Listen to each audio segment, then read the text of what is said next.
معزز طلبہ طالبات ناظرین سامعین عزیز ساتھیوں دوستوں، امید کرتا ہوں کہ آپ سب خیریت سے ہوں گے۔ ہمارا آج کا موضوع نظم اسلامی مساوات، اس کا آخری یعنی 7واں بند،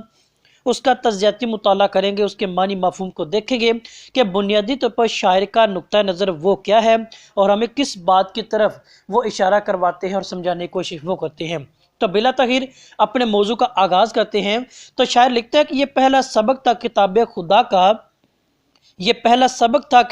خدا کا کہ ہے ساری مخلوق کنبہ خدا کا، وہی دوست ہے خالق دوسرا کا، خلائق سے ہے جس کو رشتہ ولا کا، یہی ہے عبادت یہی دین و ایمان، یہی ہے عبادت یہی دین و ایمان کے کام آئے دنیا میں انسان کے انسان۔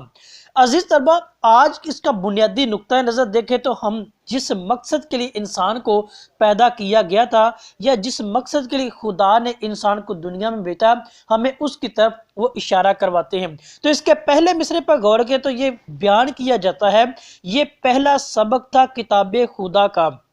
یعنی کتاب خدا سے مراد یعنی کتاب خدا ہے، کتاب مقدس خدا کا کلام ہے، یعنی ابتدائی اور پہلا اور فرسٹ جو لیسن تھا نا، وہ کتاب مقدس کا یہ تھا کہ وہ اس کی تصدیق ہمیں دوسرے مصرع میں ملتی ہے کہ ساری مخلوق کنبہ خدا کا، مخلوق یعنی لوگ ہیں، انسان ہے، کنبہ گھرانہ کہہ سکتے ہیں، یعنی پوری انسانیت ایک خدا کا ایک گھرانہ تھی، کوئی دو خدا نہیں تھے، کوئی دو پیدا کرنے والے نہیں تھے، بلکہ ایک ہی تھا۔ اور آج افسوس صد افسوس اس کو تفرقے بازی اور اونچ نیچ میں انسانوں نے تقسیم کر دیا ہوا ہے۔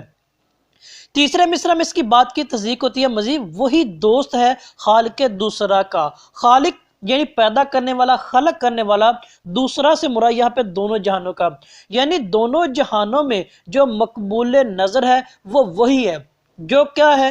اس کی تصدیق ہمیں چوتھے مصرعے میں جا کے ملتی ہے کہ خلائق سے ہے جس کو رشتہ ولا کا، یعنی جو مخلوق سے حسن سلوک سے پیش آتا ہے وہ دونوں جہانوں میں مقبول ہے، دونوں جہانوں میں وہ کامیاب ہے اور دونوں جہانوں میں خدا کی نظر میں وہ منظور نظر ٹھہرتا ہے۔ جو اس کی پیدا کردہ مخلوق سے پیار کرتا ہے، انسانیت کا بول بالا بلند کرتا ہے۔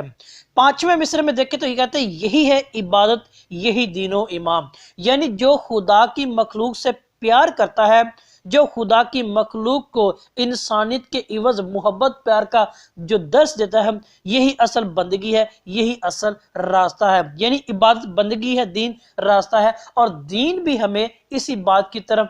راغب کرتا ہے، دین بھی اسی بات کی تلقین ہمیں درس وہ دیتا ہے۔ چھٹا اور آخری مصرعے میں کہتے ہیں کہ کام آئے دنیا میں انسان کے انسان،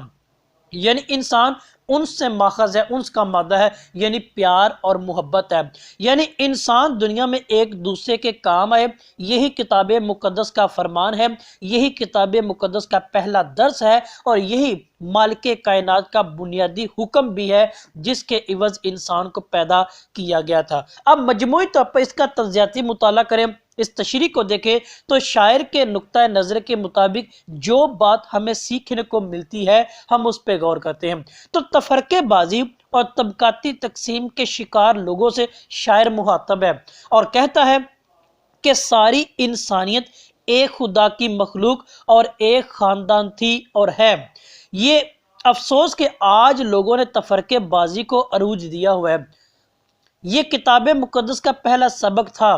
جو ہر زمانے کے لوگوں کے لیے برابر اور مسلسل ہے، یعنی کتاب مقدس خدا کا کلام خدا کے انبیاء کے ذریعے ہم تک پہنچا اور انہوں نے ایک ہی بات بتائی ہے کہ ایک خدا ہے، ایک کتاب ہے اور ایک ہی مشترکہ سبق ہے کہ انسان ایک دوسرے کے کام ہے، محبت اور پیار کو فروغ دے۔ اس لیے کتاب مقدس کے فرمان کے مطابق دیکھیں تو کتاب مقدس اس بات کی تصدیق ہمیں بآسانی کرتی ہے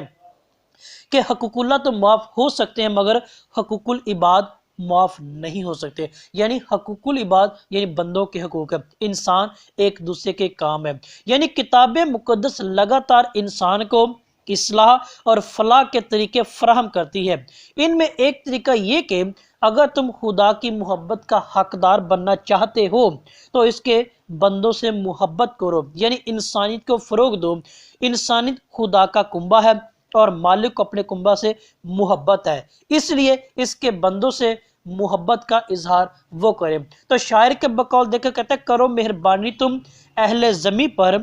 کرو مہربانی تم اہل زمیں پر، خدا مہربان ہوگا عرش بری پر۔ یہ سب سے بڑی عبادت ہے، یہی دین ہے اور یہی ایمان ہے اور یہی سب سے بڑی بندگی ہے کہ انسانیت کا پرچار اپنے کردار اور اعمال کا جزو بنائیں اور ان کو اپنی روزمرہ زندگی میں وہ کر کے دکھائیں، جو کہ کتاب مقدس خدا کا اور اس کے کنبے کا بنیادی سرچشمہ بھی ہے۔ تو آخری شعر اس کا لیتے ہیں تجزیاتی طور پہ، کہتے ہیں درد دل کے واسطے پیدا کیا انسان کو،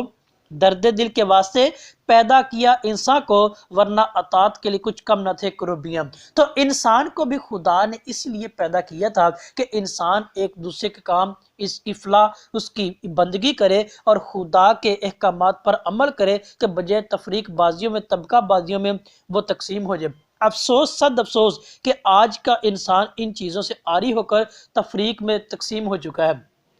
ہم پچھلے جتنے بھی بند ہم نے پڑھے، پہلے، دوسرے، تیسرے سے لے کر، ہم نے اس میں طبقاتی تقسیم کا مطالعہ کیا اور دیکھا ہے۔ موضوع طلبہ طالبات، آج ہم نے شاعر کے نقطہ نظر کے مطابق اس کا نچوڑ، اس زندگی میں آنے کا بنیادی مقصد کہ انسان دنیا میں کیوں آیا ہے وہ جانا اور پہچانا ہے، اور کتاب مقدس کی روشنی میں اس بات کی تصدیق اور ثبوت وہ بھی دیکھا ہے۔ اسی وجہ سے سر سید احمدہ نے جو بیان دیا تھا کہ اگر روز قیامت خدا مجھ سے پوچھے گا کہ دنیا سے کیا لے کے آؤں، تو کہوں گا کہ خالی سے مسدس لکھوا کر لایا ہوں۔ اس کی وجہ یہی وہ کتاب مقدس کا درس جو اس نے اپنے الفاظ میں، اپنے اشعار میں اور اپنے انداز میں بیان کر کے مجھے اور آپ کو سمجھانے کی کوشش وہ کی ہے۔ تو یہاں تک کوئی سوال ہو، کوئی بات آپ کو سمجھ نہ آئی ہو تو سوال کیجیے گا، اسے لائک و شیئر بھی ضرور کیجیے گا۔ آپ سب کا بہت شکریہ۔